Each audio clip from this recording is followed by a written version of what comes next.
Welcome back to Painful Mini Reviews. Today, we're diving into the legendary Morgan Kell and his archer. Morgan Kell is one of the most iconic figures in Battletech lore. A couple of years ago, I painted his legendary archer in the classic Kellhounds colors.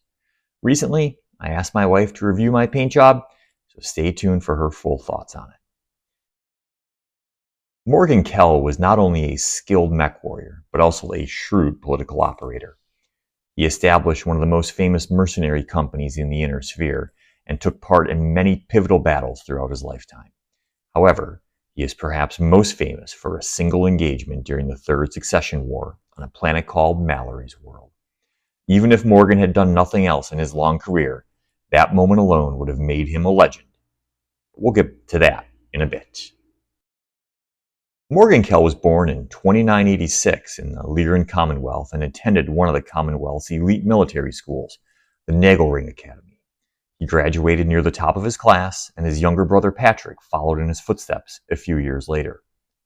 Both brothers joined the Lyran Commonwealth Armed Forces and seemed destined for quick promotion through the ranks, but their paths changed when their cousin, Arthur Louvain, died. Louvain was married to Lyran Commonwealth Archon Melissa Steiner and had known the Kell brothers since childhood. He affectionately nicknamed them the Kellhounds when they were just mischievous youngsters. Upon his death, Louvain left them a considerable fortune, which they used to form their own mercenary company, the Kellhounds. The brothers invested heavily in skilled support staff and techs for their fledgling company, hoping to give them an edge over opponents who often fielded old, worn-down mechs after endless battles in the Succession Wars. Morgan piloted an Archer, a 70-ton missile boat capable of devastating enemies from a distance.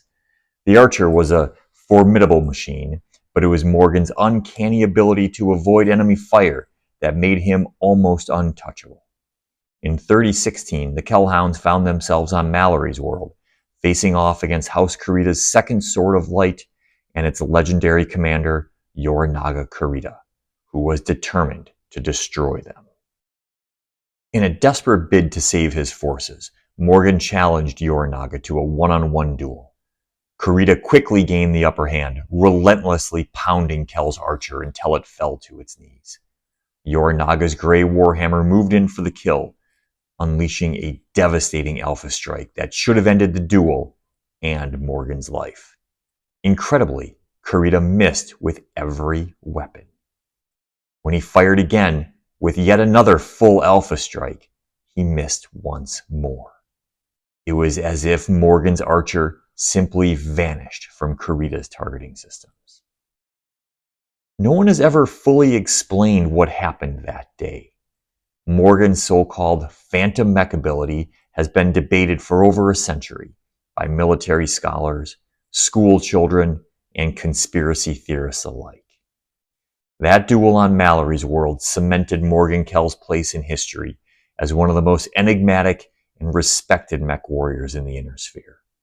His leadership of the Kellhounds and his uncanny ability to evade death on the battlefield turned Kell into a living legend.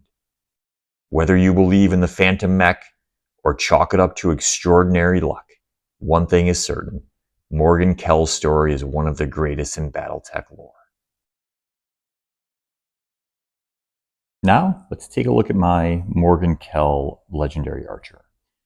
So this miniature is from the Legendary Mech Warriors Force Pack that Catalyst Game Labs put out during its Clan Invasion Kickstarter. And I'll be honest with you, it wasn't my favorite miniature, even though I love the Archer as a tabletop mech. It's one of my favorite mechs of all time. Played it a lot, but the miniature is not my favorite. And the paint scheme, also not my favorite. The Kellhound's classic black legs, red torso, to me looks like a guy wearing black jeans and a red shirt. Just never something I was too inspired by. So I took a long time to paint this miniature, and I finally got around to it. And in the end, I think it turned out okay. The paint's pretty good. The biggest mistake on this, it's a pretty glaring one though, is that the Kellhound's decal on middle of the torso is just off center. And I tried a couple times to fix it, and I just should have done better. It's such an obvious and glaring mistake that it's just not that good. Other than that, I think the Mini's fine. I think the paint's okay. I jeweled the cockpit and the medium lasers in his arms and in the middle of his back. I think those are probably all right. I think the panel lining, the basing, it's all basically fine. It's just a rather uninspired paint scheme to me. So I know there's a lot of Kellhounds fans out there. I've seen a lot of people that paint full Kellhounds companies or even more, and you may love the Kellhounds and the lore and the stories. They certainly play a big part through the history of the Battletech universe, but the paint scheme just isn't my favorite. So I suspect this might well be the only Kellhounds miniature that I paint. So I don't have a lot to say about it. I'm sure my wife will have plenty to say when she takes a look at it. So I'm going to turn this over to her in just a moment. Thanks. And now I'm back with my wife, who has new fingernails for this video. I'm sure you'll get a good look at those.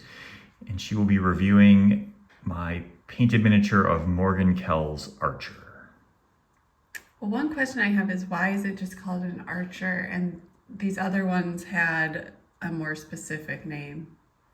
That's a really good question. This is a really old mech in the lore, and maybe they didn't have names for them then. But that's a good question. I don't know. I already don't like it. Okay, but we'll start at the top. Although I guess the lighting today isn't the best, but our viewers will just have to take my word for it.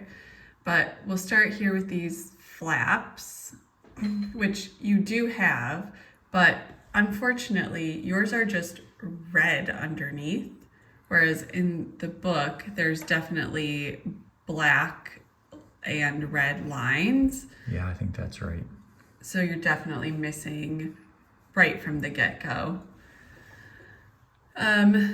This gray and black that you've done here, yeah, that's okay. Okay.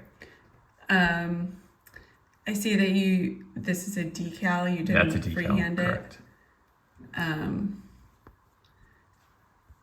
The decal seems a little off to the side. Yeah, it's definitely off to the side. That's a big eyesore for me on this mech, yeah. So I also don't like that. Yeah, me either. Working our way down from the decal though, you do have this gray dot, but you're missing this white triangle just next to the gray dot. There's literally nothing here on your mech whatsoever. Right. I didn't do that. It's hard to know if these front flaps are accurate based on the artwork, but can we just assume assume that they are accurate? No, we can't assume that. We have to assume that they probably match the upper flaps. I thought you would just assume that they were correct. No. The green cockpit looks okay, except that you've done it backwards. So their lighter portion is here on the left side, and your lighter portion is down here in the right-hand corner. So it's exactly backwards of what it should be. What do you think about the cockpit in general? Yeah, like I said, it's okay, but it's wrong. Additionally here, going back up a little bit, you've missed some of these dark gray panels on the... No, they're there. They're there, but they're light gray. You did them in light gray. Oh, I see. Okay. It should, and also this whole thing is additionally also light gray. It's nearly the color of this dot. Yeah. So this... Yeah. I made those like a more of a metallic. I went with metallic. I didn't know you'd be reviewing this when I painted it, and I thought it would look cool in metallic. So yeah, got that wrong. Well, sorry. Going down, the cockpit seems to have like a side window here, and you do have a little inset area here. It's pretty hard to see with the light, but here there's a little inset area, and you've got no green whatsoever. Maybe the blinds are down. I like it, but no. Okay. Additionally, back on the artwork, there are 4 gray dots on either side of the cockpit. And it's actually indistinguishable on your mech, but those dots do exist on the mech itself, but you just went ahead and painted them red. Yeah. So that's Yeah. here, there, and there. Can confirm that's correct. Definitely wrong. If we move to the arms now, you once again have chosen sort of the wrong color gray for the fingers on both hands. They're lighter gray than what you've chosen. You've gone with a darker color. Yep. There's a real contrast in the artwork between on the fingers, from the fingers to the shoulder joint, and on your mech, those are the same color. I actually do think this laser is good. Oh, you do? I do. I really do. Oh, good. That's your like best.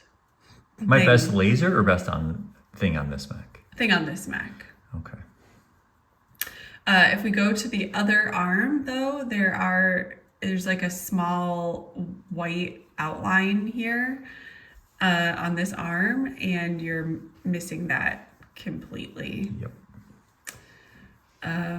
Working our way down, you do have this gray area on your mech, but again, it seems like there's some green in there, and I detect no green here whatsoever.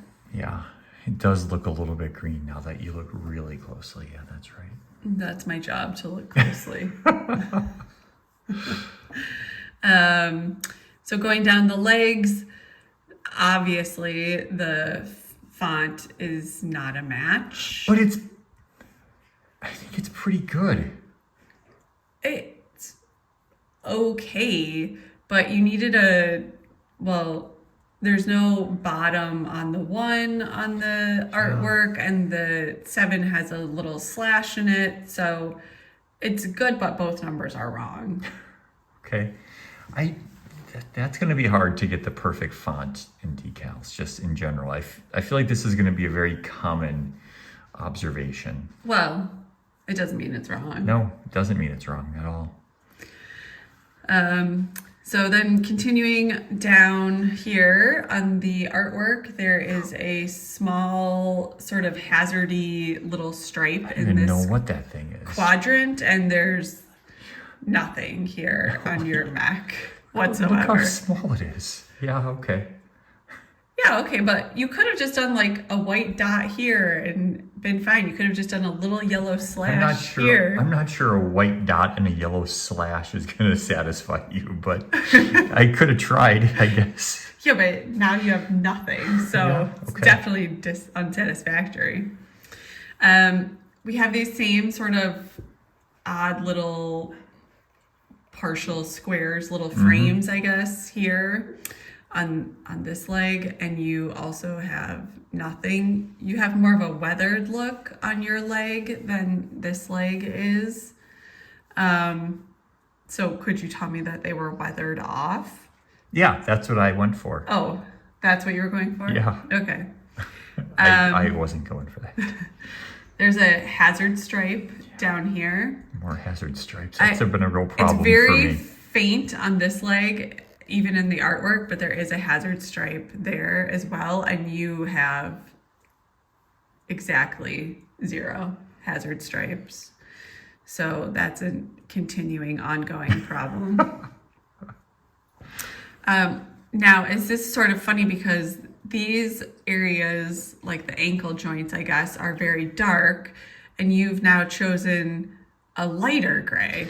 So it's a little bit backwards of many of your other color choices. So first of all, I think that's supposed to be black, and it's a black on the artwork, and it's black paint, but there's just a lot of dirt from walking through the planet that has a brown on top of it. So it is black. Well, where's all the dirt here? Because this is mostly grass. But no, there's a lot of dirt there. You're standing right in it. It's mostly grass. Well, if you want dirt to be on your Mac, then you need a dirt base. Okay. Okay. But overall, I actually think other than like things you're missing, the paint is a little streaky here on the top, but it's not too bad. Not too bad. All right. From a 1 to 10, what do you give my Morgan Kell Archer? Oh, look, I forgot. Look, I just realized you also missed this little half frame We don't want to miss that. It's one. definitely not there. No. Well, based on the fact that I continue to find more things, I don't know, 5. 5? 5. 5. You know, look at the back. I think there are some lasers on the back. Let's see if those are any good. Maybe I'll get bonus points for those. Well, they're okay. They don't look like they match each other, though. Something about it looks like they're not cross-eyed exactly, but it looks like the lasers are pointing in like totally kind of different directions. They're aimed at one target. That's what we're going for. No? Oh, maybe. Okay. Does that increase my score of a 5 at all? No, No. I like 5. 5. That might be my worst yet. Really? I don't think so. I definitely gave you a 4.5 for sure. Yeah, 4.5, that would be real bad. All right, 5. I painted this one quite a long time ago, so I guess, and with that off-center decal, I mean, what do I expect, right? All right, last question is, which actor did you think would play Morgan Kell in a movie? 100% the person who plays the second in command from Star Trek, the Enterprise. Riker. Yeah. Jonathan Frakes or something like that. I don't know his real name, but... Yeah. And the actor who I picked has a name that I can't recall right now. This happens to me But too. I will put it in the video, so it's probably on the screen right now, even though I can't remember it. Okay, a 5. I think this might be my worst one yet. I think that you could have... The color, though, is okay. The color's The okay? color's okay. All right. Well, that's a bonus. But you could have done better with the different two-tone grays or black or whatever you want to call it. So better luck next time. All right, thanks. I'll try my best. Thanks.